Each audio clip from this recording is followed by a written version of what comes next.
Hello everyone, welcome to a new edition of Tech Talks with NASSCOM Insights. I am Nirmala Balakrishnan, practice lead at NASSCOM and your moderator for this session on software testing. Trends shaping. We published a point of view paper on software testing in partnership with KPMG. The report briefly touches upon the key trends that have shaped the industry after the pandemic hit us. This session is a follow-up to the same to further elucidate the themes covered and understand from experts in the industry their take on the changing testing scenario.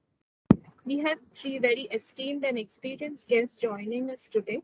I'll begin with a lady and introduce Ms. Naini Ghai. Naini is Vice President Engineering at ImpactQA, an industry veteran with 20 plus years of experience within the software testing and automation arena. Naini has successfully managed and delivered large-scale digital transformation projects for ImpactQA's global clients spread across various industries. Proficient in scaling business agility and efficiency, she plays a crucial role in delivering management and strategic decision making for the organization. Next panelist is Mr. Sairam Vedam, Chief Marketing Officer at Cigniti. Sairam is an award-winning global marketing, branding, corporate strategy, and digital engineering industry thought leader with over 23 years of experience, with a deep understanding of technology, solutions, and IP-led solutions. In his current role, he oversees the planning and execution of Cigniti's strategy marketing programs, developing the long-term charter towards a digital play and enhancing Cigniti's mindshare among many other things. Welcome on board, Sairam. Pleasure to have you join us today. Likewise, Nirmala, thanks for having me here. Thank you. Our third panelist is Mr. Tejas Vyas, Associate Director, Engineering from GS Lab. Tejas has 21 years of experience in software development environment, wherein he held positions in QA, system administration, and development. In his current role at GS Lab, among other activities, he participates in sales cycles as technical pre-sales SME. Welcome, Tejas, and thank you for joining us today. Thank you, Nirmala. Thank you. So I will quickly jump into my questions then. Actually, though it has been talked about briefly in our report, what are your views or comments on overall testing market growth, especially after the pandemic hit us? What I would like to understand is, will independent testing services evolve here on? What do you see going forward? How do you see it evolving? And what some of the major transformations you see in the software testing industries? Again, trying to put it in context with the pandemic, it would be good to know your thoughts on it.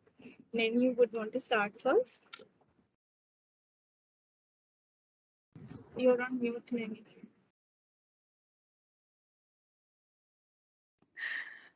Okay.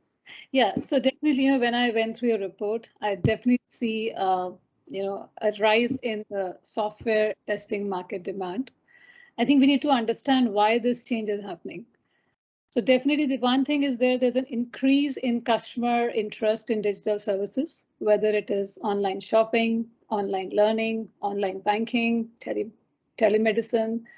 And all these digital services are all going through constant change. So every industry wants to bring new features to their products. And hence, it is resulting in continual testing.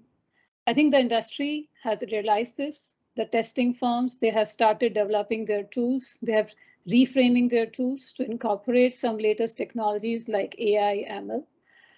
I think one of the main growth factors or the growth drivers for this change is increasing adoption to DevOps methodology, how quality engineering is blending into the agile, like we want to test as early in our test cycles, incorporation of AI ML techniques into our testing, increase in mobile usage. And I also see like with emerging technologies like blockchain, 5G coming in, IoT, sensor-based IoT devices, I think it will change the whole platform of testing's ecosystem. Sure, thanks. Sai would want to add something. I think Naini has touched upon the whole thing, but any new perspective that you would like to add? Yeah, I think I echo with what she just said. There are three buckets into which I would do this whole thing. The post the pandemic in particular, since you touched upon that, the acceleration in digital, right? The adoption of digital has led to a confluence of intersecting technologies that have put tremendous pressure on the acceleration of software delivery, which without any doubt stresses the fact that whether am I using a device first strategy, a cloud first strategy, a mobile first strategy, or a remote first strategy, or even an AI first strategy, applications have to be validated at breakneck speeds. So that is resulting in tremendous amount of need for accelerated software quality engineering, with digital assurance becoming the fulcrum of new age digital transformation. I'm not going to repeat the market statistics that are there in the report. So that is number one. The second thing is there is a constant push between enterprises today to offer frictionless customer experiences to modern day consumers. So that actually puts a lot of CX angle into the whole way software applications have to be validated, which means that as much important as it is for pre-production, there is a post-production push as well. So observability, site reliability, post-production optimization, these are all the areas where there is a whole bunch of demand, and also this whole migration assurance of putting applications, production applications on cloud. The last bucket is AI infused and AI led applications, whether because of the demand of digital disruption that I spoke about, integration with omni-channel conversational interfaces, new age, application landscapes, including the likes of metaverse. People are putting applications in unbelievably different landscapes, and then integrating that with a constant set of microservices led architectures for payment methods, purchases, a whole bunch of stuff. All of this is leading to a very different world where digital assurance, what I call, becomes the fulcrum of bedrock of modern day digital transformation. And technologies, lastly, the device experiences, the IoT playing a central role, making it a connected enterprise. That makes it a very different game altogether when sensors invade your living room to your bedrooms and your workspaces. So I think that is the reason why this is a different world altogether. Very, very detailed explanation, Sai. So basically, Tejas, you would want to add something, because my next question is also related to what Sai has just asked. But is there anything that you would like to add? Yeah. I would like to add 3 points here. So first of all, if you look at the report, it has highlighted a 40% growth, which is like average 15% CAGR for next 5 years. Now, what is the change that will come in next 5 years is the adoption of the open source tools and looking at the free testing tools that are coming up in the open source community. And the adoption of these tools have primarily been by startups and SMEs because they are the primary users and they want to optimize the cost. So this will be one area which will be very useful for every company to look into and invest into and see how they can build skills and drive the growth and handle the requirements that will be coming in. Because with pandemic, I think we actually tested the agile way of working, and with the great resignation wave, we also saw how demand supply gaps can create a huge problem of talent. So I think the open source tool adoption, which has now taken up across the industry, is something which has to be looked upon and will be the driver going forward. And the next and last but not the least, the digital transformation that has been adopted by the enterprises as well as the B2B or B2C companies. I think the testing growth will come from BFSI sector, because that is what is we have seen during pandemic, where people were fooled because of the online hazards that had happened by sending false links and fooling people around, especially the senior citizens. So security testing will be something which will be the primary focus area. And the second growth aspect, which I feel will come from telecom and 5G, because now the 5G services have started rolling out in the major economies across the globe, and every organization is building their stack to support the 5G rollout. So that is another area where we will again have a demand supply gap of the skilled resources, and that is where the testing as a whole is also important, which will bring growth to the companies in these two sectors. Sure. So, as a follow-up to what you people have just mentioned, so I would like to understand what exactly do you mean by new age testing? You talked upon cloud first, you have AI, you have ML, you have so many new technologies that are coming up, 5G. So, do you think that our industry is lagging in adopting these new trends, or are we in sync with it?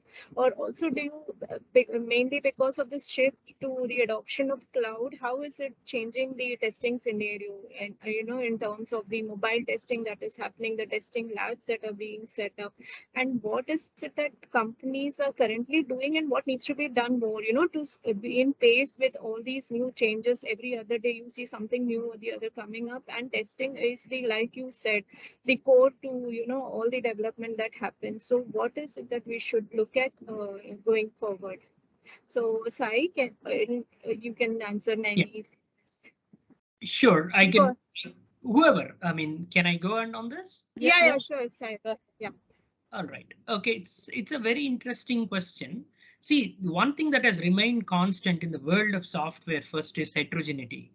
And because of the heterogeneity that invades the enterprise IT landscape, it is the testing organization, or I would call it software quality engineering organization, that reinvents itself every time.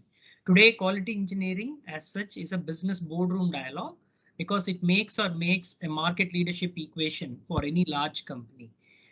All the technologies that you mentioned, I wanted to also emphasize, right? This throws a $60 billion digital assurance market landscape, so to speak.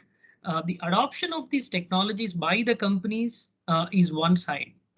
Let's take cloud itself, right? Cloud assurance is a different ballgame as against putting a mobile or a mobile application on the lab. It's much complex. Today, companies put production grade applications on the cloud, not the fringe applications. Hence, what we see is what we call the cloud migration assurance. Pre and the post migration of an application to the cloud is a very different landscape. Number two is the understanding of data. So when this whole migrations happen, how is your data being looked at pre and post production? So that is a different aspect. The third thing is about the heterogeneity of the applications throwing security into the equation, right? So these three things are constantly the same, irrespective of the infrastructure technology availabilities. What I mean by that is it a 5G? Is it an IoT? Is it a bandwidth availability? These are more infrastructure enablers. But to all of that to happen, the understanding of what does it mean to provide a frictionless customer experience in a production grade environment with minimal window of opportunity that today quality engineering organizations have. I think that's where the reinvention, and that is where, as I was mentioning, it's about the frictionless customer experience at the center of it, and the new age tools that offer observability, that offer post-production capability analysis, and the in-sprint automation, which is very, very, very important for all of this to happen without losing a sight on end customer experience, is what is most important. And lastly, how you consume these technologies for automating, right? So when I 24/7 by 365, a digital experience center is the next evolution for a mobile lab on the cloud, right? With 5G, you can actually literally look at an augmented reality, video analytics, annotated platforms for medical surgeries, devices, Internet of Medical Things and devices which are transmitting real-time data, patient data. So we are testing applications. When I say we as an industry, we are looking at sectors like that. So I think that is where it is very important for software testing organizations to become quality engineering organizations and, so to speak, digital assurance organizations. We could just go on, but this is my viewpoint on this. Okay, great. Naini, you would like to add some thoughts and some examples from your experience. How do you see that panning out? Yeah, definitely. See, even before this coronavirus crisis happened, companies were moving from on-premises to the cloud, but it was gradual move. I think what I believe is that this pandemic has actually accelerated it.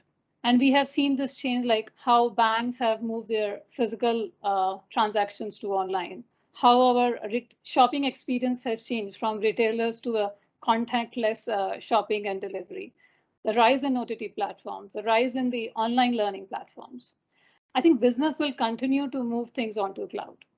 And what organization want is redundancy in every layer of business, be it hardware or the software. And that's why they are coming. That's why we have those techniques like network load balancing, microservices architecture, virtualizations, blockchain coming into it. I think, in my opinion, the automation will boom. There will be a need of constant testing as early in the cycles, as mentioned by Sai, in sprint testing, in sprint automation. And I think one of the main focus areas that will also blend into Agile and DevOps is the performance test, the non-functional testing, basically the performance testing, the accessibility, the usability side, the security side. Right now, the testing we are doing at a very later stage. When a release has to go out to productions, we are doing the testing. But that trend will change, bringing all these aspects getting blended into Agile and DevOps. That's my thoughts. That's very well articulated. Tejas, in your view, how has it changed? And any specific examples that you would like to share from your experience? Sure. So there are a couple of things that I want to highlight here. First is the adoption of cloud has been accelerated with pandemic.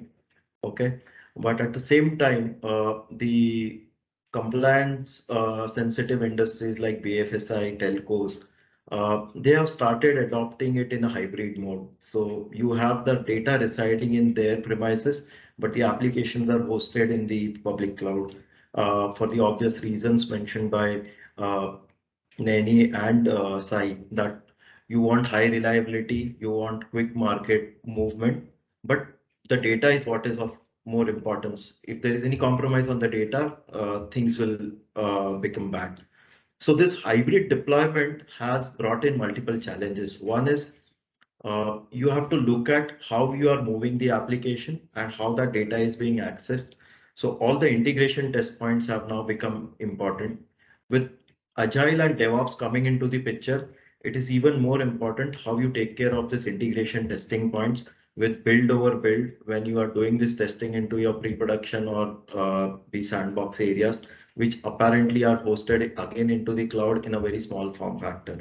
So this is important. The second part is scale and performance, rightly highlighted by Naini, that unless your applications are going to scale and have a good performance, it will not give you a good digital experience to your end customers.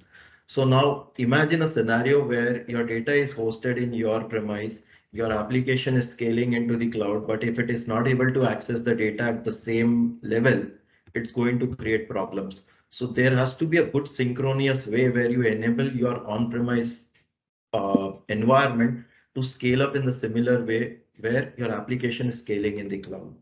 So these are the areas where the new age focus will have to be brought in, and this will take its own time in terms of building those pipelines, making it consistent, and then match up to the speed. And I think I would conclude with one of the point that Sai mentioned, that quality engineering is going to be the focus, where the QA and testing will have to ramp up quickly and will have to align it with the dev, because quality assurance organizations are always working on a shorter deadlines compared to the overall development process. Great. So just again, it's a follow-up question is that Naini already mentioned about automation. So we have a lot of reports claiming, very high degree of automation.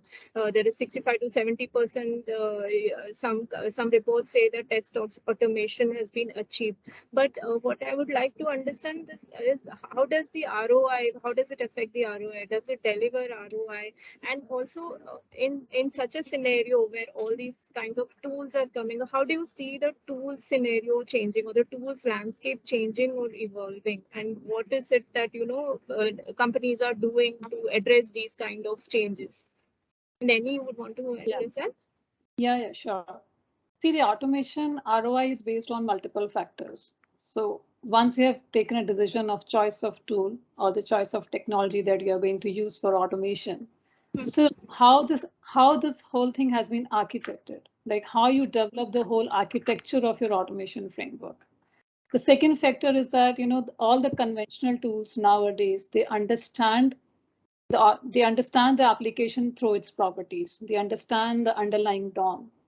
So there is how your locator strategies are, like how you're building your locators in such a way that they are resistant to even slightest changes that are happening in the application.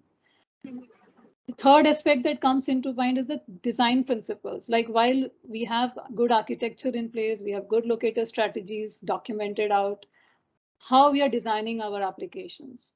So we know that industry is following page object pattern, where every page has a single responsibility to perform. But even then, within an application like telecom domain or a banking domain, there are multiple pages. How these pages are interacting? Is QA understanding that outside this page objects, we need to understand how these page objects are chaining, what kind of compositions these page objects have, and what is the hierarchy of these page objects is there. Third aspect or the fourth aspect that's very important is speed of execution. Like when we develop our automations, how much time it is taking about speed. When we are doing any work with the customer, they immediately talk about the speed. Like, okay, 3,000 test cases, in how much time? I think I will get them all of them executed. Then the code practices, like the code practice in such a way that even today, when any automation script fails, how quickly it is easier for an automation engineer to analyze that, yeah, it's a product defect or it is a change in the application and I have to go and fix my automation scripts. And lastly, I would say is the seamless integration of automations with the test management tools, with the reporting dashboards, and getting into DevOps pipeline. I think there are multiple factors that define the ROI of the automation. I think what I believe is that this new age testing techniques, like we are hearing, we hear about this codeless automation, which industry has started moving into it, having self-healing automation, self-healing strategies into their automations, having visual AI would definitely help to enhance this ROI. Sai, you would like to add, and also in a situation where you're seeing now low code, no code, that is something which is taking so much of interest, and industry is looking at that aspect also. How would that add to this automation and how testing will change? Yeah. I will certainly. First of all, I think Naini, she articulated this at depth, both of the technical side, so complete agreement to what she had spoken there. I'll take one step back. The return on investment of automation is just not at the test automation level, which is at a project level, which is a much larger initiative. You could put it into 4 buckets. There's a functional automation, which is the typical conventional test automation. Then there is process automation. So you're talking about repeatable processes getting automated through robotic process automation, workflow automation, which are directly related to the business. The third is the business process automation as an outcome of these two, because it has a business outcome as a deliverable. And then the digital automation, which is a slightly different ball game in terms of the experiences that can be measured predictively. So if you look at this like a sector, a circle moving from one left to the other, each adds a layer of extensive outcomes that can be delivered and promised by a quality engineering digital assurance organization to a boardroom today. It is just not to the test manager or the QA leader. It is also to the business unit leaders, chief digital officers, chief analytics officers, and even chief executive officers that the outcomes of automation are being showcased. So hence the return on investment is much more strategic today. It can be tied up to outcomes.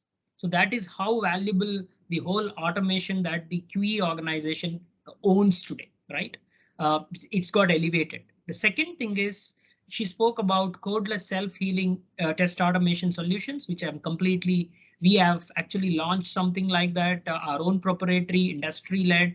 And there is also this whole predictive modeling led customer experience sentiment analyzer tools, which are very important, which sits at the edge of the network, edge of the cloud, in terms of gathering various data points to predictively come back and say how can customer experience could be dramatically improved.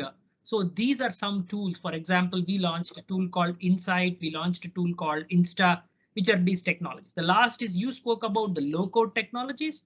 So from the QE standpoint, the low code are codeless test automation, and one level above are the low code dev tools. So confluence of all of that, the answer is it leads to a faster, reusable code accelerators overall for quality engineering test automation. A lot of technical aspects of that Naini is covered, so I would not repeat that.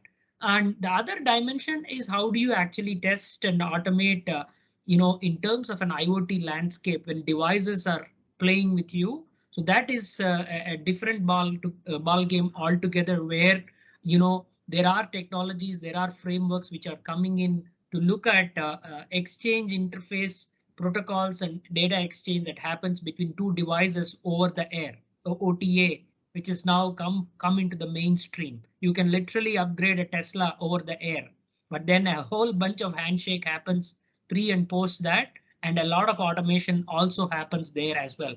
So this is how, and the long story short, the return on investment of automation is a business mandate today and not just a project mandate. Hence, quality engineering is a very higher order function.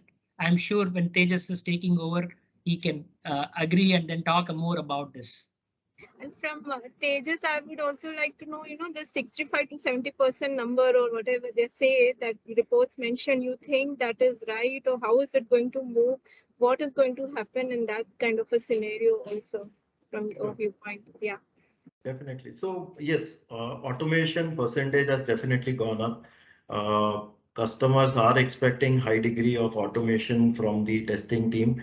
And the primary reason is that with DevOps and with agile methodologies being adopted across the delivery model, I think everyone wants to ensure that the stable code is pushed out into the production. So yes, automation growth has gone up, and higher the automation, better it is. I can share one example from my own experiences. A couple of years ago, just before pandemic kicked in, one of our customers had a CIO level directive where they said that anything that is done within the organization should be automated if it is being done more than one time. Now that will include entire gamut of things, be it process automation, be it code automation, be it deployment automation, or even rolling out the products to the customer. You also define the SKUs and automate all that so that you collect information in one go, and then you seed your customer premise equipment with all that preloaded into the box, so that when the box reaches the customer premise and when it is switched on, it automatically knows how it has to, it makes a call home and the device is onboarded in the shortest possible time.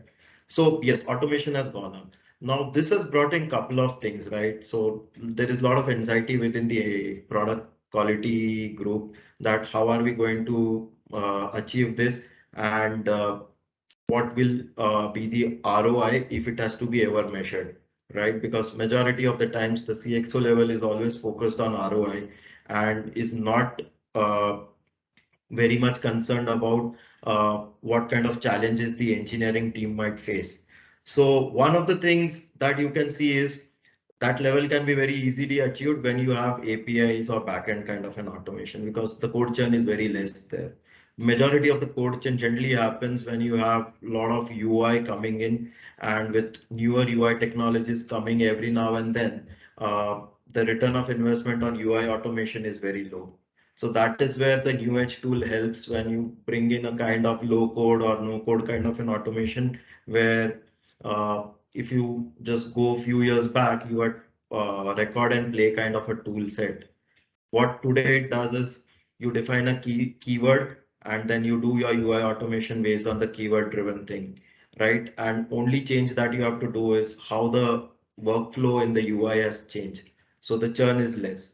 So yes, UI automation, you don't want to do it very high because if your UI is changing every release, the return of investment will be less. But if you have a stable backend automation where your APIs are being tested, if there is any new attribute added to the APIs with microservices being adopted across the board, I think those automation give you a return of investment upfront. And as Naini highlighted, that the dashboards will always be green because you don't want anything go into amber or red and create a panic within your decision making group, right? So the second part is the open source adoption here because earlier we were only focused on testing of the product and the features. Now we are doing the automation of the deployment as well. So you look at the technology sets like Ansible, Chef, Puppet, which actually help you roll out your solutions into public cloud, be it AWS, GCP or Azure. So this automation also requires some level of testing, and this is again has to be taken into the consideration when you are carrying out the ROI calculations of your automation journey within the project. And the last but not the least is how do you maintain all this? So it's going to follow the same development journey of the SDLC because now you are writing code, and whenever you are writing code, you will have a repository, you will have a review, you will have every process that was earlier being followed by a development team being followed by your deployment and testing team. And last but not the least, today the focus on customer centricity is very high. So QA team should be able to look beyond the testing and should be part of the customer focus team. And this is where they can add a value to the overall engineering process where you don't want anything to be broken into your production environment. But if it breaks for some reason, how quickly are you able to recover from that by identifying the root cause and then recovering and ensuring that there is no data loss or there is no adverse impact to the end customer. Yeah. And I would sum it up with this that customer focused centricity of the product engineering organization will be the highest ROI returning that the organization's EXOs can look at. I just want to add to this because it's a very important topic for the benefit of the viewers. So there is three things. One is the zero-click deployment today. That's a mandated outcome of automation from an engineering perspective. Then there is this zero-day security. Everything has to be pre-validated before something goes production live because of the digital intervention. The third thing is ML DevOps. So there is increased intervention of machine learning models getting into the DevOps promulgation, and that throws a different sort of automation that is very, very important. Just today, we saw that in one of the posts, Microsoft, regulated the amount of facial recognition that can go into a particular application because of ethical AI promulgations that are coming into place. So when we have things, when an ML model is going into production, large banks, large insurance companies using them for recommendation engines, hyper-personalized delivery, the automation itself is very different, as Tejas was telling. So it puts a lot of importance to integrate with an engineering organization, and even engineering organizations have to reinvent themselves to sort of adopt to what can actually happen in the post-production scenario. So all of this redefine the ROI of automation. So I just thought I will add because it's very important subject as practitioners that all of us are very passionate about. Sure. Thank you. Now, what we are hearing is completely, a complete new landscape for the testing sector with lot of new technologies coming in. So, and also we see that testing is getting more and more integrated into the life cycle through Agile and Devops. So, in such a scenario, how do you see the careers in testing changing? I would like to, shift focus to careers because many large part of our audience would be students and people who would be joining the industry. So, what is it about, according to you, would be the most important skill for a tester to add in his portfolio? And again, what is the, from your view or experience, what is the growth path in the present times for a tester? So just, putting all of them together related to career path for a new fresher coming into the industry. Naini, would you like to add something there? Yeah. See, as of now, see, nowadays, when we also talk to our customers, they clearly say, I'm looking for a functional tester, but who knows APIs, who knows backend testing, who knows SQLs, who understands Unix, right? So they are not just simply asking for a functional tester. Or when they are talking about automation testers, they will, whether the automation testers know DevOps. Does he understand the BDD principles? So I think this is what we have also started in our organization, that we are bringing our manual testers into an automation stream. So we are running an initiative within our organization, a school of automation, that all our manual testers also starts understanding this automations concepts. At the same time, with this low code, no code test solutions in the market, like organizations have started, they are partnered with these industry standard tools. They are encouraging their employees to go under certifications, and they understand this, all these tools that they claim that they have no code, low code solutions, AI/ML embedded with this AI/ML logic behind it. It's very important the way the development teams are decentralizing their code. Like we have the client, the services, the backend, everything is getting decentralized. So now the test pyramid is completely changing. As earlier Tejas mentioned, like, it was heavy on UI and functional, but now the test pyramid has to be more towards backend testing. And that's why the understanding of APIs, the understanding of GraphQL concepts, are also equally important, not only for the manual testers, but also for the automation engineers. And plus, the shift left approaches like BDD, DevOps, how we can do testing as early in the cycle. So I think when it comes to students, I think there's a lot of awareness needs to be created. Right now, all the students that are coming out, they in their curriculum, they understand programs, their data structures, algorithms, databases, SQLs, Unix.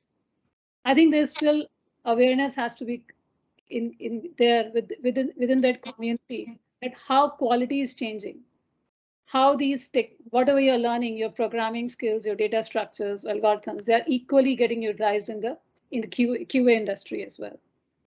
So I think that kind of awareness is very important. Right now, like organizations go and they run some aptitude test and coding test and pick up the students, and then they find, oh, quality is a different chapter for them. But I think it's important now that organizations go like, why you go in the last year? Let's go 2 years before and talk about the emerging trends in the development and the emerging trends in the testing side, so that when people come out from their colleges, they understand what quality is. And Tejas, you would like to add something, and also in terms of, is it important that these students have some domain knowledge, because that is something they will get only after they join the industry? How do you work on that angle also? Sure. So I would put three categories here. One is the freshers coming out from the college grads. The second are the mid-level experienced engineers who have spent close to say 3 to 5 years in the industry doing quality assurance or testing work. And the rest, I would put the third category, anybody who is having more than 5 years of experience and has seen at least a reasonable time within the industry working on multiple projects. Okay. So for freshers, I think the easiest way to make them understand is that quality assurance is no more about manual testing or looking at something, doing reading some requirement docs and then writing some test cases and executing it. Now we are the automation adoption is very high, so they are going to get an opportunity to write a code. So majority of the times, if you see, the open source frameworks are generally designed in Python or Java. And these are two widely used languages these days in the automation world where people are very good at it. Apart from that, since I primarily work with the ISVs at GS Lab, we also have seen adoption of Golang coming in at number 3 position, where Golang is being adopted both in automation, that is primarily the unit test automation, as well as in the development side when you are building features for the system side things. So these are three upcoming languages, Java being the oldest in that, Python and Golang being the new kid on the block. The freshers are very much attuned to it. So it's just that you need to show them a path that how learning these language will help them. Secondly, organizations will have to have a specific plan when they are onboarding freshers in terms of what they have to learn before they are put onto a live project to work with, which I think every organization has a plan in place where they make them understand about the basic processes, the hygiene factors that they have to follow, the tool set and all that to be used when they are on the project in terms of Jira, Confluence, or Bitbucket or whatever code repository they are using, right? The next category is the mid-level experience engineer, 3 to 5 years bracket, right? Now, if these engineers have been primarily manual testers, Naini rightly said that they have to be upskilled. So the easiest path is you upskill them on Python scripting side, then on the Python development type of coding. When you say scripting, it's a level below the coding where they are actually able to write smaller scripts for doing automation of their mundane work, like creating users or putting the users into a group or checking whether the build has been created or not, configuring a Jenkins job, which are very easy. And you have to build a custom upskill training program for these engineers if they are completely on the manual side, because they have the wealth of knowledge from the SME perspective. Either they know the project inside out or they know the domain well. And now you have to bring them up to the speed from the automation perspective. Now, the third bucket is the experienced engineers who generally are aware of the processes, tool sets, and may fall into the two category. Either they want a change of role or they want to grow into the same role. But if they are not going to adopt automation, the growth will be shunted. So you start with 2 levels of training program for these engineers within the organization, where you bring them up to the concept in terms of how and what tool sets, tool chains are being used. The second, train them on the frameworks and keep them ready so that whenever there is an opportunity, they can be deployed onto those projects and they get an opportunity to work hands-on. And then these will be your champions internally who will help you bring up to the speed the freshers as well as the mid-experienced engineers that you have within the organization.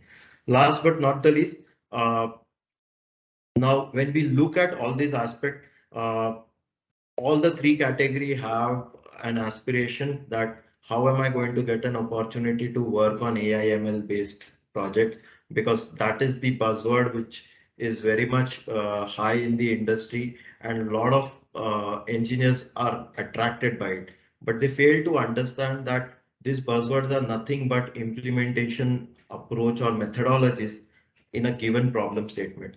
So how can you apply AI ML is what you have to explain them. And we have already started experimenting with that, where we are using AI ML based techniques to leverage for better code coverage, to identify the traceability and do the gap identification. And the second thing that we have been doing is we are trying to identify how many times the API have changed release over release, and how can we predict that how many scripts we have to change if there is an X number of API changes that will happen in the next release, which helps QA come up with better accurate estimates when they are doing the work estimation. And when you bring out these points in front of all these three buckets that I created on the experience and this skill combination, I think it gives them a very good perspective of how the career migration will happen from one stage to another stage when they are moving from the experience brackets into the next one. And I think that will give them a clear view in terms of whether they want to get into it or they still want to pursue development as a career. Now, another point that I want to add here is, say, engineer who wants to change track from QA to dev. Then if he has been exposed to automation, it becomes easier because the next level that he has to adopt to is the development frameworks. If he has already developed a framework for QA, he will be more adept and will be easier to train on any advanced development frameworks. So when you show this career transition to the engineers, it becomes easier to attract people, and it also gives organization capabilities and opportunity to build something in-house and then give natural career progression to everybody and not worry much about the demand supply gap that gets created because of the great resignation wave that we had seen in past 2 years. That's a very, very detailed and interesting way of bucketizing and giving a clear view of how you can look at skill set. But aside from your view, how important is also soft skills or your professional skills that we talk about? Since you also said customer is king here and you are doing things for the, so how do you bring that angle also, which is very important to address and from the student stage itself, not go to the experience level. I'm sure they would know that completely, but how do you bring that point as a very important point to focus on? You're on mute. Can you hear me now? Yeah. I'll first of all, I think Tejas sort of quite deeply covered it and so did Naini. So there is a little to repeat on that front because all of those points are absolutely valid. I'll summarize that. While we have full stack developers now, we need full stack testers. So that's number one. And then going back, soft skills have always determined. See, quality engineering, test automation, software testing, in essence, is also about telling the fate of the software. We call it say no to bad software to the customer itself. Hence, the emphasis on the intricacies of a frictionless customer experience can be easily taught, in my opinion, to young grads because they are at the cusp of digital transformation today. Every young grad walking into the corporate campus today is more digitally skilled than the experienced folks because they are the ones who are either making or breaking customer experiences of the apps that they are using. Hence, in my opinion, if we give them that perspective that, hey, what is it that you dislike in this application that you are disrespectfully commenting about a particular app? If you can bring that ruthlessness into testing the applications inside the business landscape, you're actually creating a win-win thing. It's easier said than done, but that is one approach. The second thing is I would also emphasize specialization. There are certain roles. For example, today's QE teams have data scientists. Today's QE teams have speech language understanding specialists, conversational AI specialists, natural language understanding specialists. So very, very interesting roles are emerging. Of course, that's an 80-20 case, but then there are extreme situations. So all of that actually needs fundamentally different way of communication, both oral and written, because you're actually straddling the customer experience factor. And hence it is very important for any of these engineers to be sensitized, coached, and brought into the aspect of how important it is to actually feel the application, whether it's an enterprise application, whether it's a consumer application. And in that sense, it actually throws a different dimension. It is beyond automation. So what I call life beyond automation. Can you actually wear the eyes and ears of an end customer the way he or she is using? So I think that is the untold dimension. The rest all I think Tejas and Naini have covered. Hence, this is my viewpoint. The last is the whole aspect of, reverse mentoring.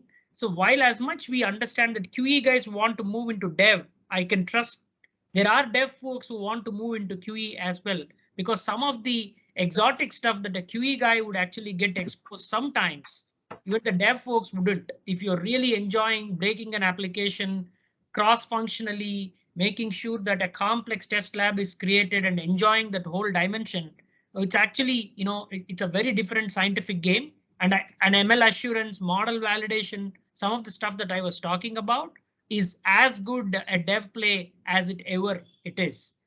And then the foundationally, I think in my opinion, the students have to be extremely good at statistics and mathematics, which now has come into the full foray from a science standpoint, and cognitive applications are putting art-centric students with a lot of creativity to come into QE. So it's a very different thing. Imagine applications like Facebook, Oculus, and Google Glass integrated with AR, VR. It's a very different landscape for you to actually go and validate certain experiences. So these are the dimensions that will define next generation careers, underlying the soft skills, both written, oral, and spoken skills. So that's the way it is emerging. So I just thought I'll touch some things which Tejas and Naini didn't go into, because they went very, very deep into all the most important aspects. I would like want to know your view about, because of this great resignation, the dearth of great talent available. I'm sure even the testing, the whole industry is grappling with how the question. So what is it that, very briefly, if each of you can give your take on what is your organization doing to keep your talent skilled, upskilled, the learning curve that you talked about. What are the things that any other organization can emulate, steps that you have taken to do that for your employees? Maybe Yeah, see, learning is something that's industry. We know in industry that's constantly changing. We know learning should never stop. And that's how we have come up with some programs within the organization, how we can cross-skill and upskill our teams. We also come up with our mentor and mentorship programs, where an experienced person becomes a mentor and he guides the person coming into the system, a fresher, or person who is less experienced, that how he can guide this person to what all things he know, what all things he need to know as part of his curriculum, as part of his career, how his career path will grow. So that kind of protocol we are defining, bringing this mentor and mentee relationship within our organizations.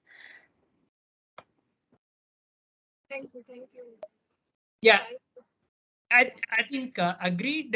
From a tech standpoint, what we are doing is predominantly one out of the three hyperscalers. We are equipping the people to understand that it could be any.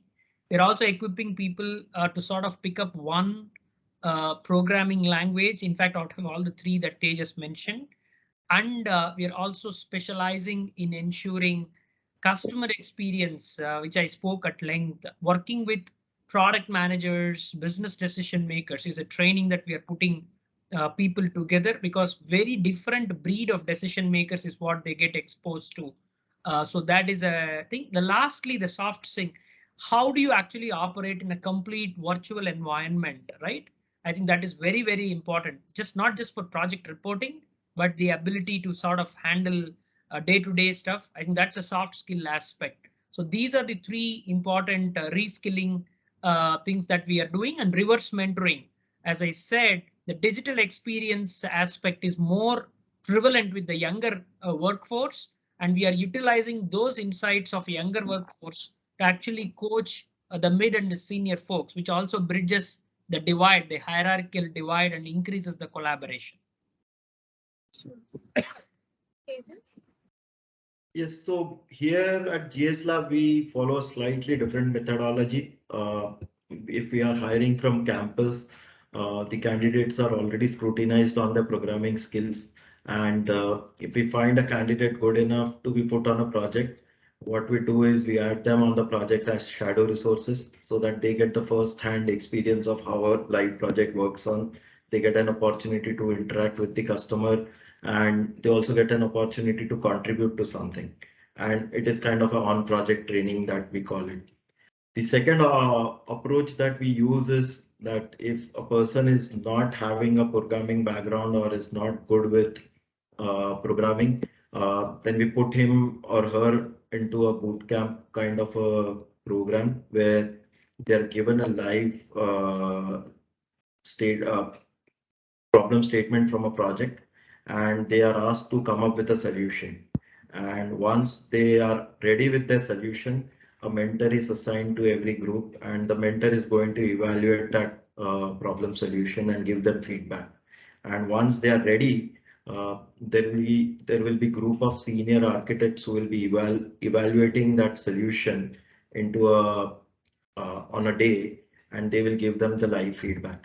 So that brings them up to the speed of how they have to design the solutions, how they have to face a customer. It gives them an experience of that, and it also gives them an opportunity to hone their soft skills, which Sai was highlighting. So these are the two approaches that we are using. Apart from that, even if there is a lateral hire that comes into the organization and is not up to the speed in terms of either the domain experience or the toolset experience or the framework experience, what we are doing is we have a kind of a shorter learning program for them, which ranges between 2 weeks to 4 weeks, where we bring him up to the speed from the project aspect as well as from the framework and technology stack aspect. And domain is something which we emphasize on every time. So at every levels, we have defined the domain maturity within the organization, and we organize events within the company where everybody from the project team has to present what is their understanding of the domain. So this runs as a cross-pollination activity within the organization, and it brings around a good exchange of the knowledge, and the teams also get an opportunity to interact. Now, this can be run in both the ways. If you're working from office, you get an opportunity to meet your colleague within the office, and if you are working remotely, then it gives you an opportunity to see the person at least over the virtual video conferencing and explain your solution. So it's kind of a bonding activity as well, and it gives a good opportunity to the team members to gel with each other. So I'll repeat my question. The question is that how do we change the perception about the industries, making it a cool profession to join in? How do we get the cream talent to join the testing space? And you know, the way that you all have explained to me, there is a good career path for anybody who joins this sector. So is there anything that you feel needs to be done to change the view, or is it okay right now how it's going on? Any you would want to answer? Yeah, see, in my opinion, I think the awareness has to be created. See, the all the practitioners, the industry practitioners, they should run some programs where they go to these colleges. They talk about what changes there, what is the change that's happening in the industry in terms of testing domain, what are new technologies coming up, what are the new emerging technologies, how they are changing the industry, how they are changing the domain, and around that, what are the typical use cases which any quality engineer would like to understand, whether it's functional or non-functional aspects or usability aspects or CX aspects that are there. So I think once that awareness and that is created from the organization going to the colleges, I think we'll get, you know, the students will be more comfortable in understanding the quality and understanding the complete ecosystem. And showing the growth path, right? That's what is important for the students, right? Yeah. Sai, you would want to add anything there? From your experience, are you all doing something from Cigniti's point of view to build that kind of awareness? Yes, both as an organization, I think we have been at the forefront of ensuring quality engineering as a career. As I say, the digital assurance now is the bedrock of modern day digital transformation. Hence, it's as exotic a career that people would want to continue because it is moving closer and closer to the way a typical engineer would work. So we call it assure, engineer, and transform. But then personally, I'm also working with, for example, I'm part of the HISIA, Hyderabad Software Export Association, apex body. We are working with the government of Telangana Academy of Skill Connection, things like that, where we are intervening with academic institutions at grassroots level to sort of emphasize the fact that the diversity and the exoticness that quality engineering as a profession, as debt as an extension, a full stack quality engineer that I mentioned could actually bring in, and also this extreme amount of customer centricity, which is the success factor for digital transformation, puts, in my opinion, very specialized QE engineers at the forefront of the digital talent, observability engineers, site reliability engineers, hyper automation engineers. These are all adjacencies. So when you package all of that and explain someone, that is what we are attempting to do, and we are being moderately successful because the talent is the same that everyone is fighting. It's extremely interesting for people, and they're choosing this as the next career frontier, to be honest. But this is an industry-led initiative that all of us have to come together and do it. And we are actually requesting NASSCOM to do more things like that, because we are talking about a $60 billion or a double-digit billion-dollar industry growing at double-digit CAGRs, which means that there is a lot to be done, and a lot more careers to be blossoming. Right, right. Great. Tejas, anything from Yes. your end that you would like to add? Yes, I would like to add a few points here. So fixing after release is anyway a costly affair, right? And ship and fix mentality will not work in current times when you are making frequent releases. So to highlight the importance of testing, I generally use this phrase with my team here in GS Lab is uh, everybody remembers a good product platform and something that a product platform achieves, but nobody remembers the testing team or the test person who was doing the testing of that product to make it that stable. To give you an example, today everybody is talking about the light combat aircraft that Hindustan Aeronautics has built, right? And everyone is talking about how it is being looked upon by a lot of nations to purchase it. But tell me, any one of you know who was the test pilot doing this testing? So it was Group Captain Malonkar who was doing the testing of this platform. Now imagine if you bring these kinds of parallels and explain people in software industry that if their contribution is something so important that they are going to sign off a release and say that this is good to go in the market, it is going to create a different kind of impact on their side.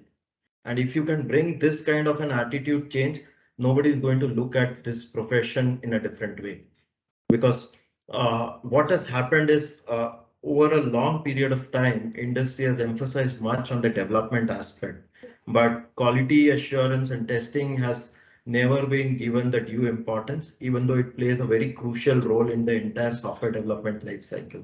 So I think I would conclude with this point that you highlight the importance within your teams, and wherever you get an opportunity on a wider platform like this platform, where we all can give a very clear message that how testing is no longer different than development and why it is equally important when you are going to look at a product which everybody is going to like it and love it.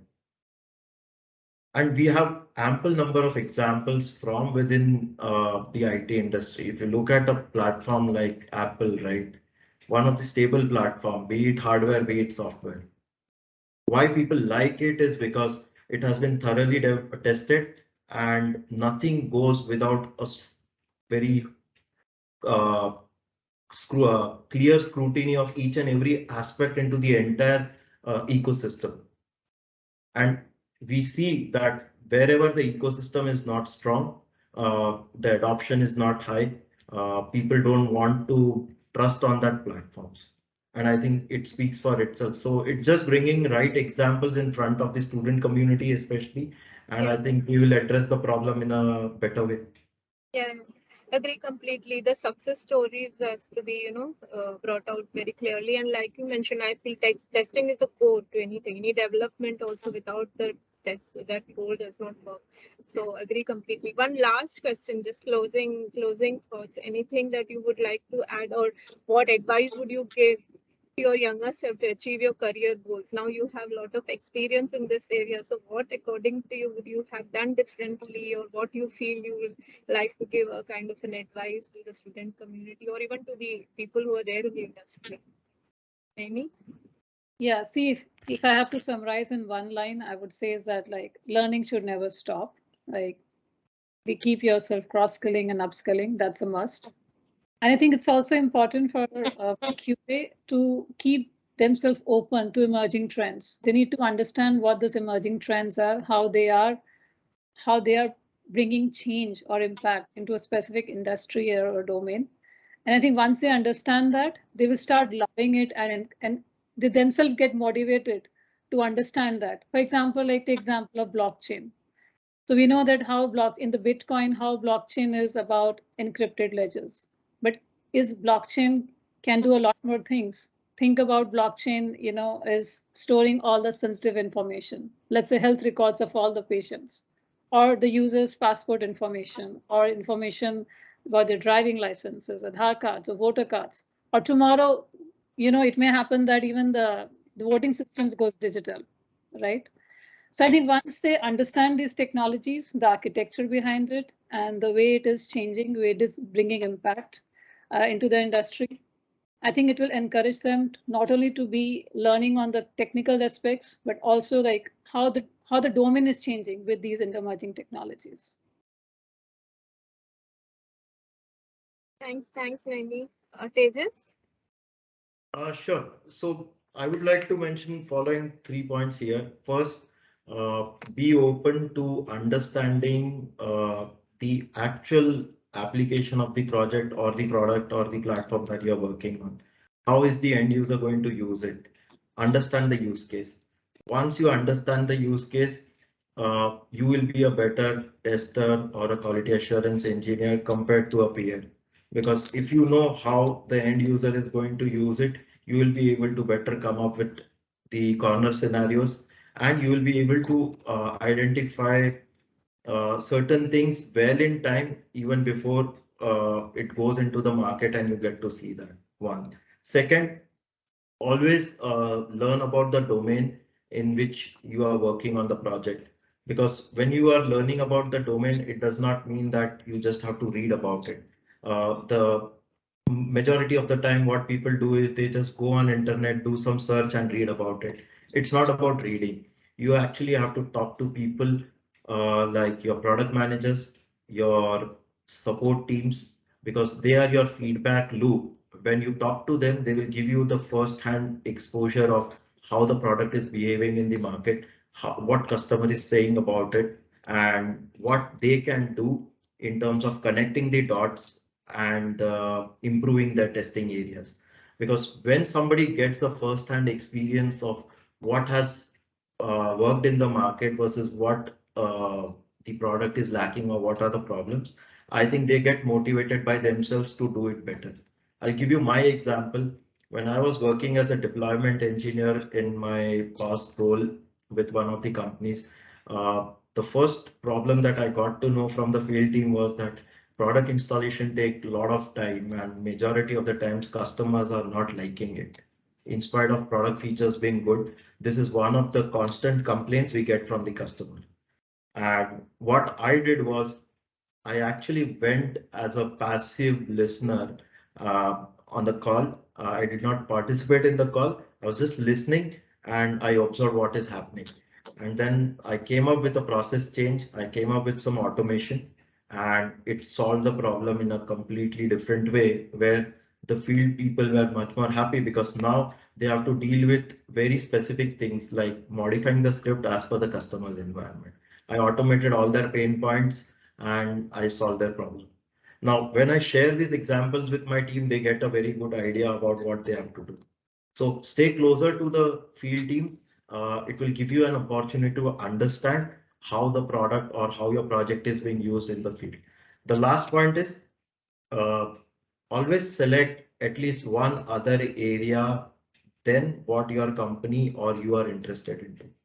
And this I have catched up from one of my past companies where we were given two domains to follow. So one is your primary domain where you will be allocated projects, and there will be a secondary domain that you have to read about and work about. So this is one tip that I share with all my team members, is that take any two domains that you like, and you should be aligning yourself professionally to the first one, and you should keep exploring the second one as your area of interest, and that is how you will figure out how to maintain balance between these two things. So That this is has really worked for me, and this has also been liked by the student community, which I interact quite often. and I get feedback from them. So it has worked for many of them, and I think via this forum, I would like to share this with the wider forum as well. Thank you, Tejas. That's really very pertinent advice for all of us. Actually, keep exploring. Sai, you would want to add in? Yeah, I'll probably conclude this from my side. I'll put it this way. So I think we are all living in this whole what I call the reinvention era. So the best, I would not use the word advice because every one of us are learning. There are, I think, about 6 traits that I would want the modern day workforce in the quality engineering to adopt because they have this unique ability. They can become specialists because what I call it is the age of labor of love because you have to fall in love with what you're doing and be specialized. Next, they can be explorers. This world allows a journey of a personal odyssey. And the third dimension is they emerge as utopians because it's a sustainable utopian world that we are living in. And they can be solvers because it is all about the era of intelligent disobedience because the ability to question the status quo is an inherent fundamental right for someone to validate and automate. And what I call the age of makers because it's about the physical pixels because it's a device-led world where things are getting blurred. And lastly, imagination is endless. So the best advice, best suggestion is be a perceiver in chase of an enriched reality. So when we put in all of this, the reinvention era becomes so possible that it's an unbelievably infinite possible world, and the world is for to conquer. And in my opinion, the gateway to that is this profession, not anything else. That's so wonderfully put that, learning so much, learn. I think just keep on learning for a full lifetime. That's what we have to keep doing. Thank you so much, all three of you all, Tejas, Naini, Sairam, for joining us, sharing your inputs with us. It was really interesting session. I hope you all also enjoyed it. There's so many questions to ask, but we are out of time. I'm sure we'll catch up again. So that's it from our NASSCOM edition of Tech Talks. Stay tuned for more insightful discussions happening in the Indian tech industry. And you can subscribe to our YouTube channel, share, and that's goodbye from everyone here at NASSCOM. Thank you. Thank you so much. Wonderful moderator, Nirmala. Thank you. No, I had a great time. We'll touch base again. Lot of questions. Thanks for time. Thank you. Thank you, Sairam. Bye. Thank you, Naini. Thanks, Nirmala. Bye. Likewise, Have a good Tejas day. and See Naini. you. Keep in touch. Bye. Yeah. Thank you. Bye. Bye. Thanks, Nirmala, for arranging this. Thank you, Naini. Thanks. Bye.